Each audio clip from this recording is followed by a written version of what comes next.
Yet kay yaw na yet ladi maray ngagtani. Loisan pamsu laite loibasu nairoi.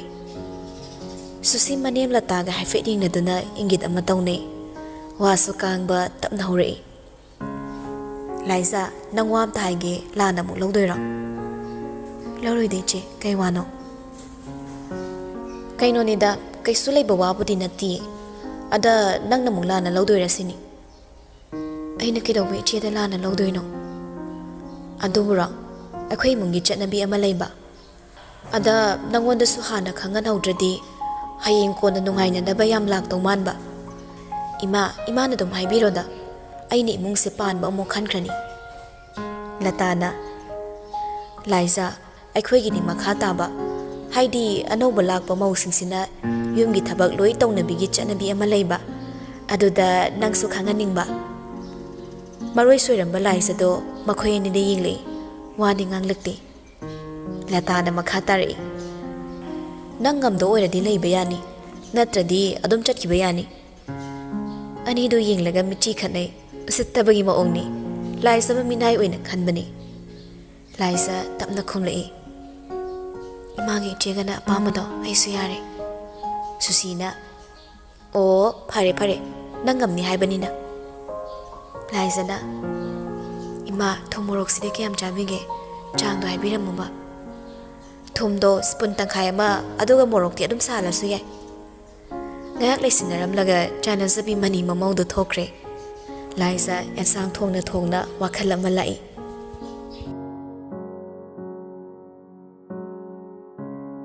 Hospital dani. Yum da leiba budi sida na hena fatrane. Yamung na fazana yingsing baso thamu mata siga yaro ini. Hidak chaibi matam haibam sule. Yambong, ay kisu tau di. Ay kanagi sumating loroida. Ay yumdo ina layrage. Ho, parese. Ay ne, doktor ga wari saruge. Nangayak lera mo. Doktor na pao pirak tabra. Doktor unang bachat ki hay na kong thang lambado chep lepi. Tung handa mo on silaglaga. Yambong na soy bani. Asik ak hayram laga, doktor unang barum dudagi thokre. Chinglim basu wadi makata zada. Mayamba na thokibado yeng hauri.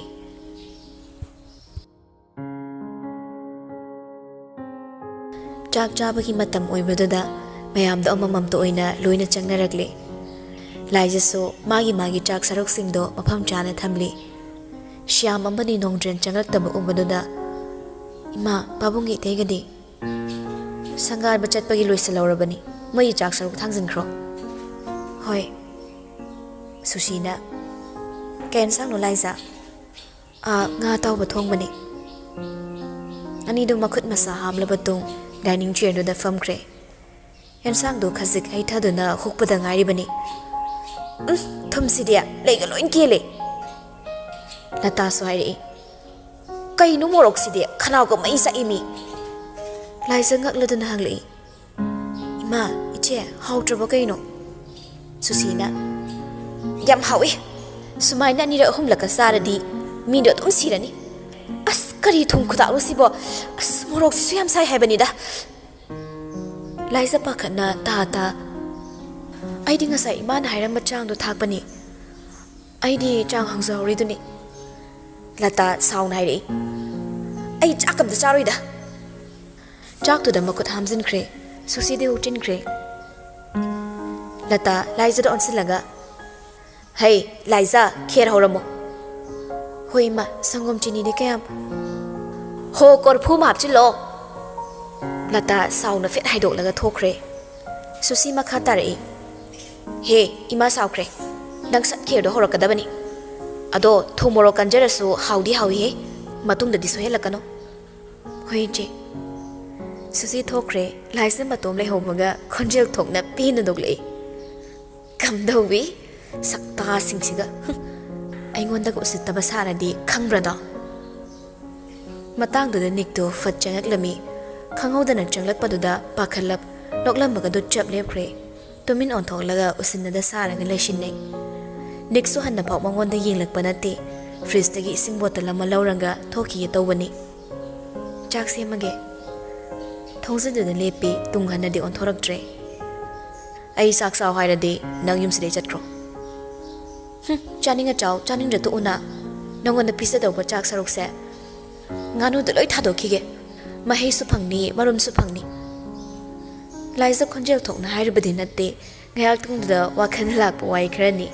Nixu Waikara do Hiram Laga, a day at Opawa Makataram the Tokre. Liza Murum Solowi. Hotel the how a big tangi Jasilaga. Cholesterol dum Wang Henang da. Cry Jaggy in Gibba.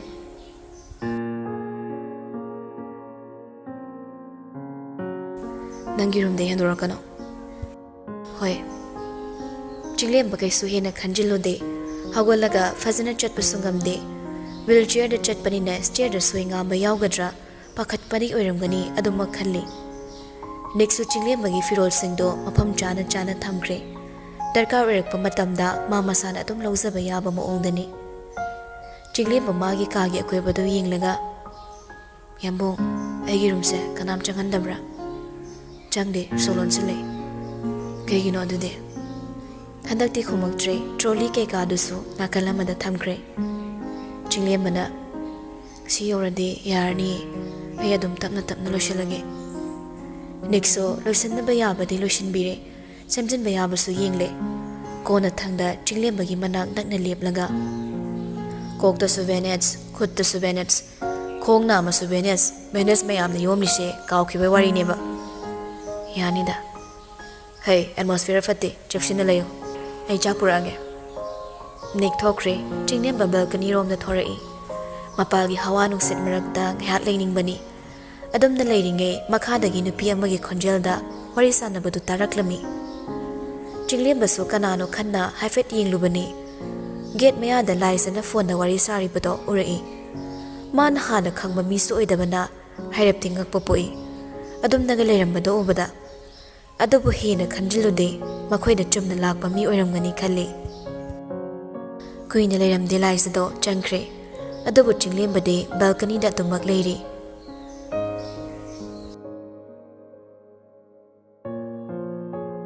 Kitchen the knee. Jack took on the courtling. Tunglom the congelamana. Hotel get out to Javasa, Patabani. Karamasalga took Jerry body dog. Nga sep akang magman kidoini. Chow chow. Jack and sangam kaibani. Ado hot and spicy chaning agana. Adoy ball to the guitarro. Adoga Norman chaning agana kang the orido. Hinaga lies ado jangak laga guest to cry late. Nick wangang de michina for honey ying lagde. Kirs hori. Siso ani tokpini. Diabetes flavor ga normal ga. Karambachani. Asi haira gon thorak padadi nikleramdre. Mangkrine.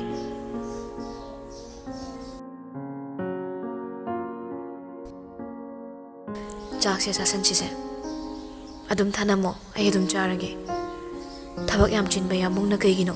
Ngasi di chatrise. Problem tho amoidro. Khut yesu ya de hai hui dong na chagero. Nare na li egara. Oi ai sidi. Charo sar dang thok pa horo. Pungani ge appointment laibane chalo ki ko thok pa horabani nikto adubo mu chang laga apa ma malairadi call na traga text singwa da su thabak mafam de chela ke hairo akhoi minai thabak favim lairabani hey atmosphere fati chekchilo next chinglim badawai khra melam laga magi thabak chatna ma thorakle stair gi kumthana wakhalam lai Karino asimina sigi number delete na kamai haine as wakal khanna khanna kumlakpani laisa do bal ani da kher haplaga lakpadu hek thengnai ne kaiso haiduna chatki ge tawbani adubu amu hanjilakle oi number biro laisa ngakna kari number no ai noi number ga amta lausade phone number phone pai de lawai nupi khonjal tapna sonjabani Adubo, lies the Hafet Tauri. Kay Habano. Kashwide. Asi Hiraga, Adwai the Leramba, Chiamada, number a mairi. Sigi number C, or a Nangsang Golto. Lelala Shidagi, Aduga Wada Pahango. Kay Donia Santo Duino. I get a cam solate. Pipane Karale, Asiabra. Hey, Lawai Nupi. Matakti now Pale Anava. ꯑꯗꯨꯒꯤꯅꯤ ꯍꯪꯉꯨ ꯍꯥꯏꯔꯤꯁꯦ ꯅꯣꯏ ꯏꯝꯐꯥꯜꯁꯤꯗꯤ ꯑꯅꯥꯕꯁꯦ hospital ꯄꯨꯕꯩ ꯃꯍꯨꯠ ꯑꯗꯨꯝ ꯍꯥꯠꯇꯣꯛꯅꯔꯝꯕꯣꯏꯔꯦ ꯑꯗꯨꯒ ꯁꯤꯔꯀꯥꯟꯗ ꯃꯊꯛ ꯂꯥꯏꯔꯩꯄꯥꯛꯇ call ꯇꯧꯅꯕꯣꯏꯔꯦ ꯅꯣꯛꯄꯨ ꯅꯣꯛꯆꯅꯤꯡꯉꯦ ꯑꯗꯣ ꯅꯝꯕꯔꯁꯤꯗꯤ ꯀꯅꯥꯗꯩ ꯂꯧꯒꯦ ꯅꯇꯧꯗꯒ ꯍꯥꯏꯔꯨꯔꯗꯤ ꯖꯣꯝꯔꯥꯖꯇꯩ ꯂꯧꯔꯝꯗꯧ ꯃꯥꯜꯂꯦ ꯅꯤꯛꯇꯨ ꯏ ꯀꯥꯕꯅ ꯂꯣꯏꯔꯦ ꯇꯧꯐꯝ ꯈꯪꯂꯛꯇ꯭ꯔꯗꯅ ꯍꯣꯏ ꯃꯥꯏꯍꯦꯔꯝꯗ ꯐꯤꯡꯅ ꯊꯣꯛꯈ꯭ꯔꯦ ꯂꯥꯏꯖ ꯃꯔꯨꯝ ꯁꯣꯜꯍꯧꯋꯤ ꯉꯥꯎꯕ ꯉꯥꯎꯕ꯭ꯔꯥ ꯀꯩꯅꯣ ꯈꯪꯗꯦꯅꯦ ꯑꯁꯤꯕ ꯃꯤꯗꯕꯨ ꯐꯣꯟ ꯇꯧꯏ ꯅꯝꯕꯔꯒꯁꯦ ꯄꯪꯏ ꯏꯁꯜꯂꯝꯃꯒ ꯑꯩꯒꯤ ꯅꯝꯕꯔꯒꯁꯨ ꯄꯥꯝꯃꯛꯏ ꯃꯥꯜꯂꯦ ꯁꯨꯡꯄꯤꯁꯨ ꯄꯤꯔꯣꯏ ꯃꯥꯁꯨ ꯈꯤꯗꯨ ꯄꯨꯔꯒ ꯃꯃꯥ ꯑꯃꯗꯤ ꯃꯆꯦꯅ ꯄꯤꯕ ꯂꯥꯛꯏ ꯏꯃꯥ ꯏꯆꯦ ꯈꯦꯔ ꯆꯥꯔꯁꯦ ꯑꯩꯅ ꯍꯥꯎꯅ ꯄꯤꯖꯅꯤꯡꯗꯅꯅꯦ ꯈꯔ ꯊꯨꯝꯅ ꯁꯦꯝꯃꯛꯄꯅꯤ ꯁꯨꯁꯤꯅ ꯅꯪꯅ ꯍꯥꯟꯅ ꯇꯦꯁ ꯇꯧꯔꯤꯔꯣ ꯍꯥꯏꯁꯦ ꯑꯦ ꯅꯠꯇꯦꯅꯦ ꯏꯆꯦ ꯑꯩꯅ ꯆꯤꯅꯤꯗꯣ ꯀꯧꯇꯥꯗꯒꯤ ꯑꯌꯥꯝꯕ ꯁꯔꯨꯛꯇꯤ ꯍꯩꯖꯤꯟꯈ꯭ꯔꯕ ꯑꯗꯨꯒ ꯁꯪꯒꯣꯝꯁꯨ ꯍꯣꯔꯦꯟ ꯄꯥꯕꯨꯡꯒꯤ ꯊꯛꯅꯕ ꯊꯝꯕ ꯁꯔꯨꯛꯇꯣ ꯑꯗꯨꯁꯨ ꯌꯥꯎꯅ ꯍꯩꯖꯤꯟꯈ꯭ꯔꯦ ꯂꯇꯥ ꯃꯃꯤꯠ ꯂꯥꯎꯊꯣꯛꯈ꯭ꯔꯦ ꯃꯊꯕꯥꯛꯇ ꯃꯈꯨꯠ ꯊꯝꯃꯤ ꯍꯔꯦ ꯍꯔꯦ ꯀꯔꯤꯅꯣ ꯏꯕꯦꯝꯃ ꯅꯪꯅ ꯇꯧꯔꯤꯁꯤꯕꯣ 이마기 제가나 하우나 비자닝바이네 사우비노 이마 사우디다 야래 낭수 낭기나 턱도로로 허이마 라이자 ꯆꯠꯅ ꯂꯇꯥ ꯑꯃꯗꯤ ꯁꯨꯁꯤꯗ ꯄꯩꯔꯞ ꯌꯦꯡꯂꯒ ꯃꯔꯧ ꯂꯩꯕ ꯃꯤꯅꯣꯛ ꯑꯃ ꯅꯣꯛꯁꯤꯜꯂꯝꯃꯤ ꯁꯨꯁꯤ ꯈꯦꯔꯗꯨ ꯁ꯭ꯄꯨꯟ ꯑꯃ ꯆꯥꯔꯒ ꯑꯁ ꯁꯤꯔꯦ ꯀꯩꯅꯣ ꯈꯦꯔꯁꯤꯕꯣ ꯆꯤꯅꯤꯒ ꯁꯪꯒꯣꯝꯒ ꯉꯥꯛꯇ ꯂꯇꯥꯁꯨ ꯁ꯭ꯄꯨꯟ ꯑꯃ ꯍꯨꯛꯆꯤꯜꯂꯤ ꯌꯥꯔꯦꯁꯦ ꯆꯥꯁꯜꯂꯣ 이마 ꯆꯥꯛ ꯌꯥꯝ ꯂꯥꯝꯕ ꯄꯣꯠꯅꯤ ꯄꯨꯛꯀꯁꯦ ꯊꯕꯠ ꯇꯠꯂꯦ ꯍꯣꯔꯦꯟ ꯆꯥꯕ ꯍꯦꯛ ꯂꯣꯏꯕꯒꯅꯦ ꯍꯣꯁꯄꯤꯇꯥꯜꯗ ꯗꯥꯏꯕꯦꯇꯤꯁꯀ ꯕꯤꯄꯤꯒ ꯑꯝꯇ ꯆꯦꯛ ꯇꯧꯊꯣꯛꯎꯁꯤ 이마 ꯑꯁꯤ ꯃꯤꯅꯥꯏꯁꯦ ꯀꯩꯝ ꯀꯥꯟꯅꯗ꯭ꯔꯦꯗ ꯆꯥꯛ ꯑꯦꯟꯁꯥꯡ ꯐꯪꯉꯤ ꯊꯣꯡꯕꯁꯨ ꯍꯩꯇꯦ ꯂꯩꯇꯣꯟꯁꯤꯅ ꯊꯦꯡꯕ ꯐꯥꯎ ꯉꯝꯗꯕ ꯑꯦꯟꯁꯥꯡ ꯉꯥꯛꯇ ꯑꯩ ꯌꯥꯝ ꯁꯥꯎꯅꯤꯡꯉꯛꯑꯦꯀꯣ ꯑꯩꯅ ꯁꯥꯎꯔꯛꯑꯗꯤ ꯃꯁꯝꯁꯦ ꯕ꯭ꯔꯛ ꯕ꯭ꯔꯛ ꯐꯣꯏꯗꯠꯂꯒ ꯇꯥꯟꯊꯣꯛꯈꯤꯗꯣꯏꯅꯤ ꯌꯦꯡꯉꯨ ꯍꯩ ꯇꯨꯃꯤꯟ ꯂꯩꯌꯨꯅꯦ ꯆꯥꯛ ꯑꯦꯟꯁꯥꯡ ꯍꯩꯇ꯭ꯔꯁꯨ ꯑꯇꯩꯗꯤ ꯀꯥꯟꯅꯔꯤꯗꯅ ꯆꯥꯛꯄꯨ ꯀꯩꯅꯣ ꯏꯃꯧ ꯀꯣꯛ ꯍꯦꯛ ꯊꯣꯡꯗꯣꯛꯎ ꯑꯁ ꯀꯩꯅꯣ 이마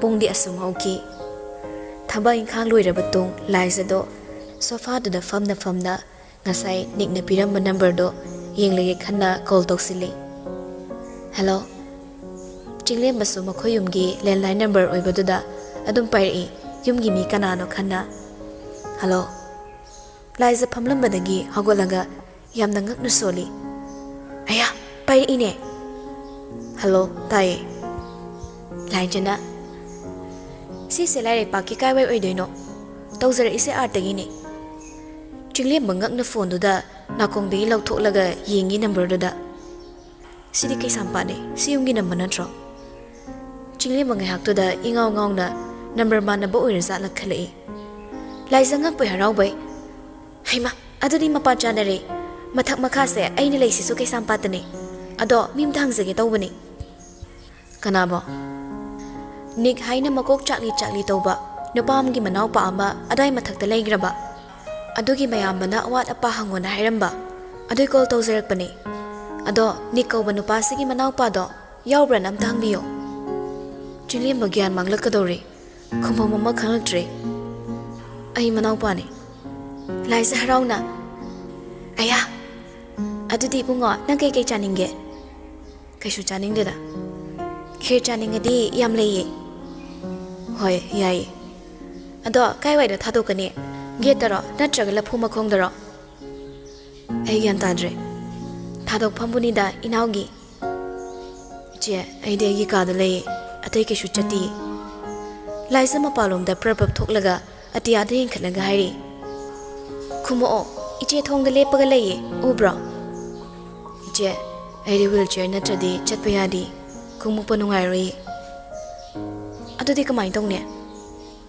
ꯏꯆꯦ ꯁꯪꯂꯒꯗꯤ ꯑꯝꯇ ꯀꯥꯈꯠꯄꯤꯔꯛꯑꯣ ꯆꯤꯡꯂꯦꯝꯕꯁꯨ ꯉꯁꯥꯏ ꯃꯌꯥꯝꯕꯅ ꯍꯥꯏꯔꯝꯕ ꯅꯨꯄꯤꯗꯣ ꯑꯣꯏꯔꯝꯒꯗ꯭ꯔꯥ ꯈꯟꯅ ꯈꯔ ꯆꯤꯡꯅꯕꯗꯤ ꯍꯧꯔꯕꯅꯤ ꯂꯥꯏꯖ ꯄꯥꯈꯠꯅ ꯑꯩ ꯁꯪꯗꯤꯌꯦ ꯊꯕꯛ ꯆꯤꯜꯂꯤ ꯑꯩ ꯃꯊꯛꯇ ꯀꯥꯔꯛꯄ ꯁꯨꯡꯉꯝ ꯉꯝꯈꯤꯔꯣꯏ ꯏꯆꯦ ꯐꯥꯔꯁ ꯐ꯭ꯂꯣꯔꯗꯅꯤ ꯁꯪꯗꯕꯩꯅꯤ ꯏꯁꯤꯡ ꯑꯝꯇꯒ ꯄꯥꯏꯕꯤꯔꯛꯑꯣ ꯏꯕꯨꯡꯉꯣ ꯅꯆꯦꯕꯨ ꯋꯥꯔꯧꯒꯅꯨ ꯅꯆꯦꯒꯤꯗꯤ ꯃꯇꯝ ꯋꯥꯠꯂꯤꯌꯦ ꯏꯆꯦꯁꯦ ꯇꯥꯃꯣꯅ ꯍꯥꯏꯕꯗꯣ ꯅꯠꯇ꯭ꯔꯣ Kay hairiba yumgi thabak sunaba leibani hayi laisa ngakna kari ngai khone nang sakai da leige yumda lei je first floor da ne laisa makhut na marai bakta pop launa taplap thasinjaraga ai su gyan tarak treda ai nan ke hospital leirure ngasi lakpane oh hoi hoi gyan tare phone thamkibaga laisa sofa da mu phamthe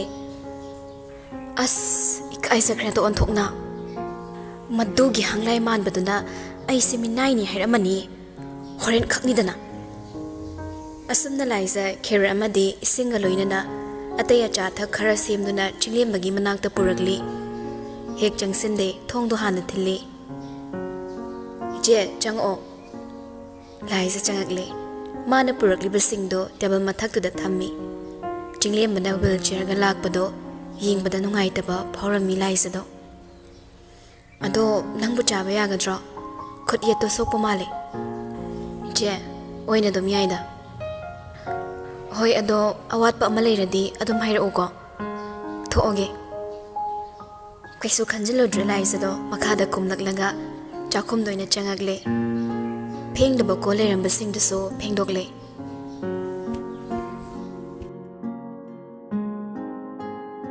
numidangi matamni nik halakre khangbadagi laisa do ka tamna prapap lai nik so firol hongdoktuna lerami wari sase changak chunge permission hana lawba haise rule ni mi do kai dori nang khangro chatlo ada nawa lawde ngasai nang na examinai ni haibra nanaw pada nik let liba frito hanger da fasana yansin labatong kari su thok sa da haire minai da minai haidadi mapu hayo hairo kaisu khangjadabi chamcham zabe engon da minai haibadi mado crime ne crime nang zel da legero noi lawai police na fahan gi hairo pharo la oy rule tambige nang na police bu respect tok da madu su crime aduna kaisu oi da ban nang bu so ina respect tok de makut ta pairam ba furet famung lom da langsin ki mamit phawba kupta chaga da bogum laisa da mun ni yinglaga tapna changsilai laisa khongthang do tung halingak na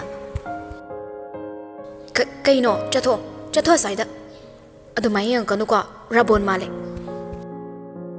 hairi do tasinade asum leptana changsile tung hanbada laisa do wal yore masadu wal do da khangnap napsin kibagum leiri mamit mana cheret usilanga mamai do nakal da hairaf onthok laga le nik tu magi mamai maya nakna sum changsilaklaga develop khonjel da hairi taw ai khwai dagi maru oi maru lama aingonde henba kana su lei yaroi helak pasaruk to kakthatpa khongpam handokre ka da gi su thokhrabani laisa sum leptuna chatkhribadogi maike ying hori mai thong da so sauningba pen da bai mami ta hori pen da basing da mai thong dei phong na mami ta hori adobo ubidana chatkrabada madu masu arimba ta hori ma khakna khangbani ma khakna phaujabani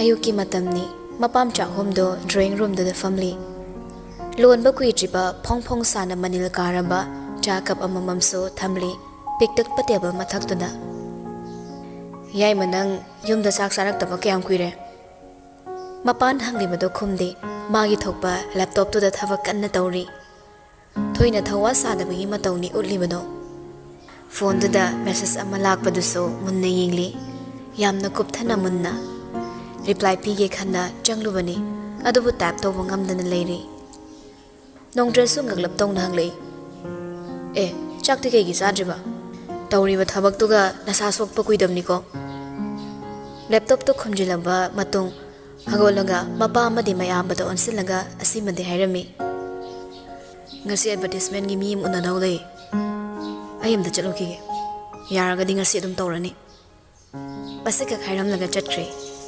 chatkhriba manaw bu yinglaga nongdrena solowi kainu yan mena khalisibo sorama sang hodok laga tapna hair isyamdo thokli basingse yai magidi pamdaba ngakta haidu oire pabong nupi si mafam chaba ma thiraga lehen krasira ma bu lehen ba lehen da ba haibo haisi haidringi Magi hauna lonchat thagolon bebar se hana mukta khangko.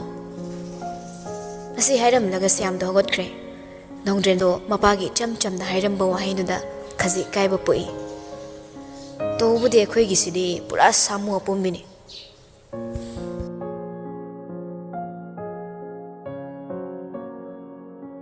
Ngasi sulaiza chingle magi breakfast piru rama matung chayan sang thong na ba sem sa du na leibani. Susi changak laga thabak kadu hafet yaksili. En sang gado mana thangkali.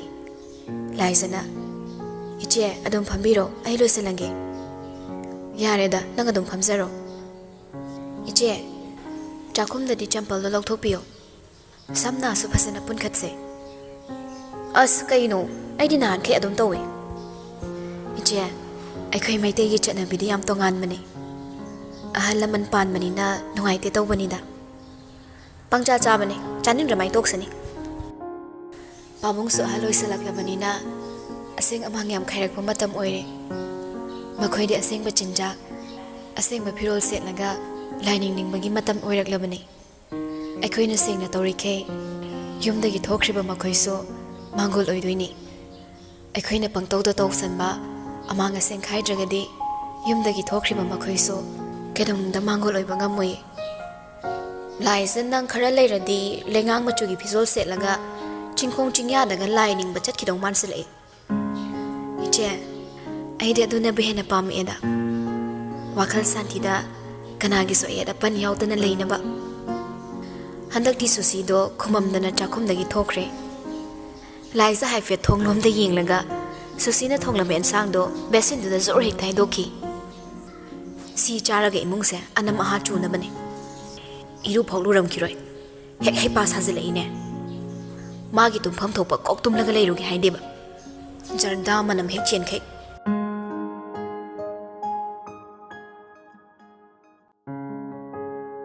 Pung di khangaudre tarama thoimuk di tasin khrabani ayuki.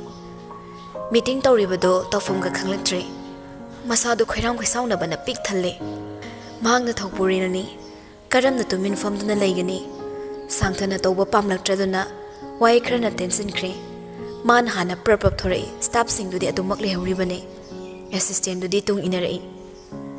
Nang su lehoro advertisement gido nang na fana basilo. Ei thabam leire. Yuhenna Sir yaudragadi nungai gadra apam pam dado. Ai nang thajabagini nangonda sinarami se. Hoi sir ai fana basinjarage. Makha taramdre thorak langa lai. Magi gari da karak laga fam lagi lei. Ngasai yumdagi tholak trunge laptop namlinge matang ado muning singlei. Message pa na yingi Lucy gi oirambani. Noi da nupi ama lei haido kanano. Mina siam gangne. Nik reply han bangamda aduma message ki waral do hanjin hanjin pa na ying laga leikibani. Wakal sum khalinge phone du lok hang laga Lucy gi number du da call toksili. Ahan bada Lucy pairak lamde. Anirak subada di pai khalagle. Ngasai do call tawragi na text handrabani. Tawrak trasu yare. Mina haine se chuma banatro. Nang wakhal tadre. Ai wa hai gese. Ai wakhal tai. Kari so hai trasu yare. Ning mamit ushilanga tablap naire. Thongal da leiramo ai lai. Haizabagi wadani Lucy sa thongal da mabu ngairami. Gari da kar o haibagum thongdu mana hangi. Madu fau Lucy karakte paithok lagale. Mangunda phone silaktre. Kar o Lucy karak laga phammi. Thonga do khonjil hokbu makhai thingzili. Niksu gari thoba hawi. Makhoi ani wa ama phongang nande. Sorry ni haiduna Lucy nakal da mamai do. Onthokibadagi hozu phawon silakte. Kaiduna chalise. Nikhumde magi thokpham thokpa dum thawi. Ai nai se tadro. Kaiduna ba thori se. Mang da chumring sum yingduna khumlei. Yumda. Yare khamo. Ai lehorange. Ai bo mu ikai ba pirano. Wa hangi se taw. Oi da ba semjin ba wai sing do. Ai taning di. Nupi do khoi gi helper ni. Lucy khumde sum thorak paduna ni khoi gi yum su yore. Som da lai so colleague sing do pheng laga leirambani. Gari thausilapagi makholda ma su tarami. Akan sadana chatramina hojikti chaklai haudana halai oiramni.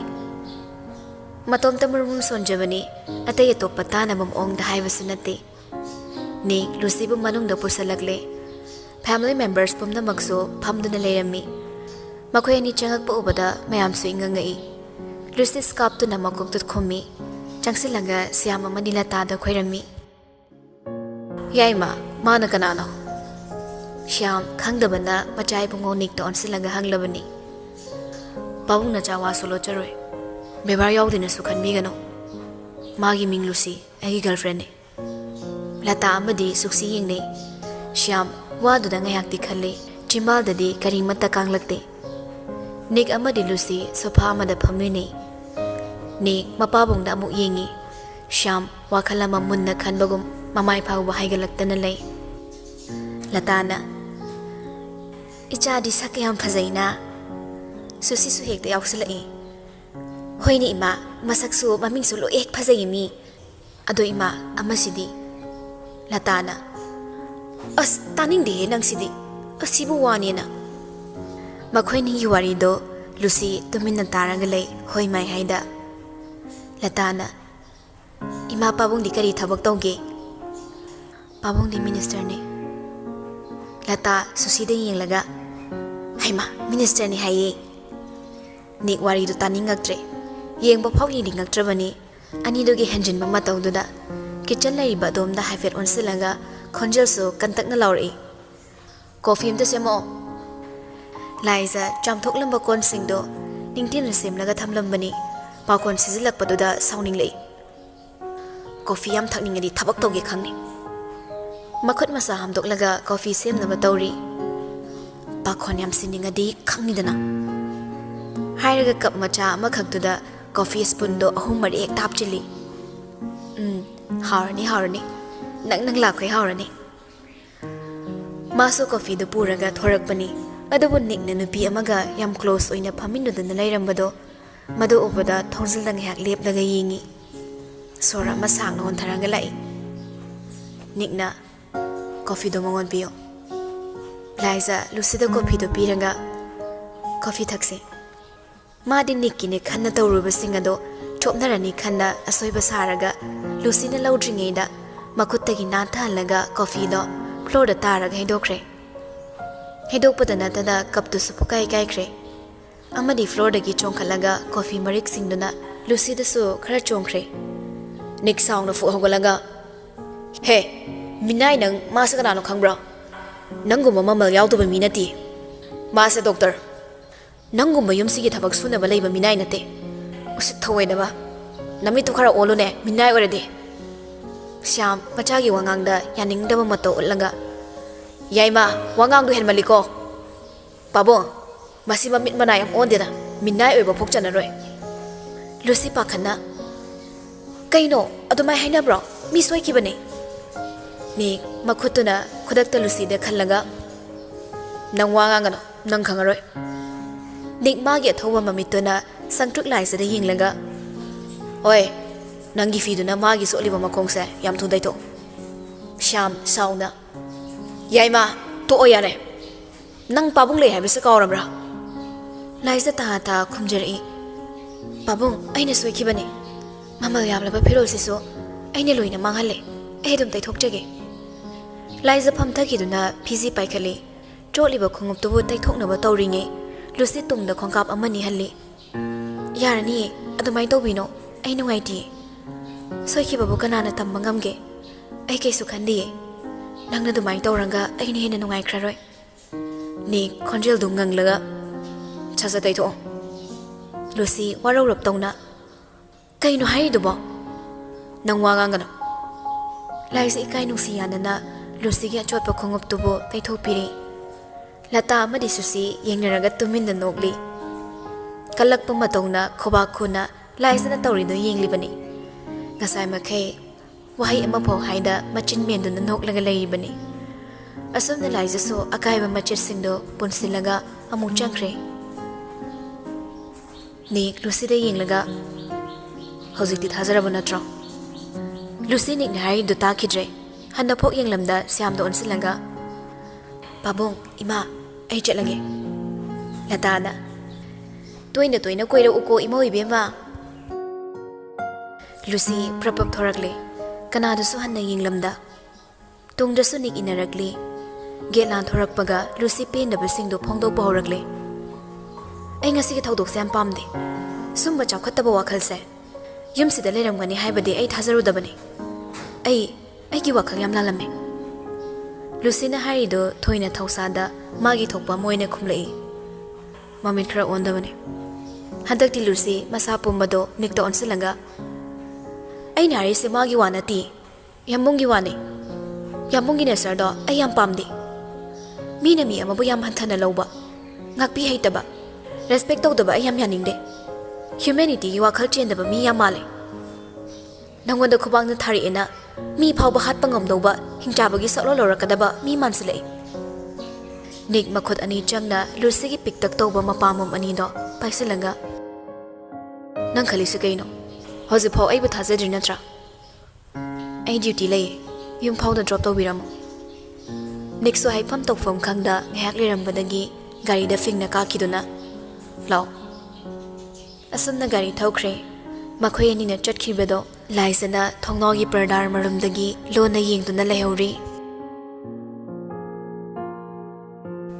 hausikiduna pharoidro minister gi machasu oiba masaso doctor moiga sanga tawradi aikhoi gi sumai oidoini dana kanaba yam phangni hairiba adagi mina su thabaki amta minister da wanon biona paisa gado bandan puraga laani adagi aigisu tap lahorani as yam nungai dong malida hoi ma adobudi chumi ado minister macha oizerasu aikhoi di hinbai wadi kaisu leiti aikhoi su lamdam sida mai phora mu pak ne hingjari bani aikhoi gi paisa pudaba lamdam sida bu kana leram kigadagi koka pika pada hari sini hoi ni adubudi mani mamau ani do pin ke amung ngmine ado amase kamai tokseba tapna tanthokna plan sinba tabani dana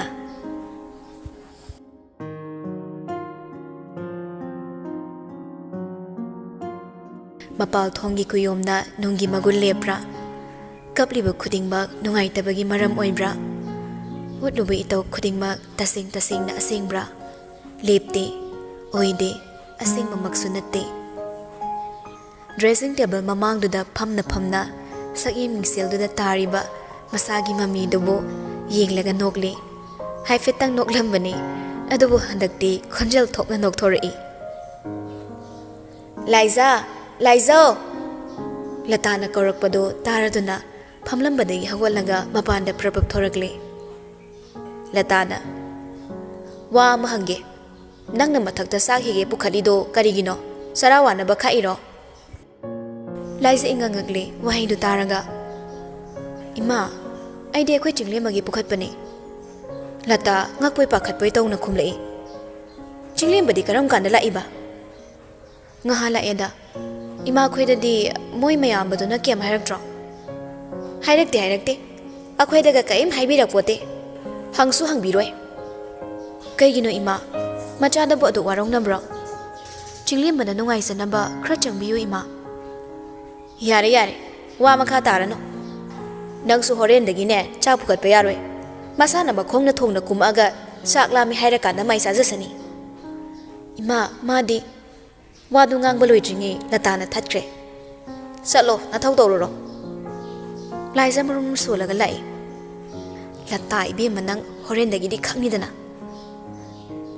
susina ngai khoni ima asibu nuwai tabagi mamiga amta tabu udimi tawsinari oiramgani yam haibani khara thunamda tanthokrase kedoragi ima aikhoi yaimana haire nungsibibisu natte tanthokradi yaimana su haraudoini hoini tanthokrasi ima hauzik hekta mangak samse pairaga get wangmada intrasira ngai khoda taha gano tapna wakhal khantharaga soidena tawsi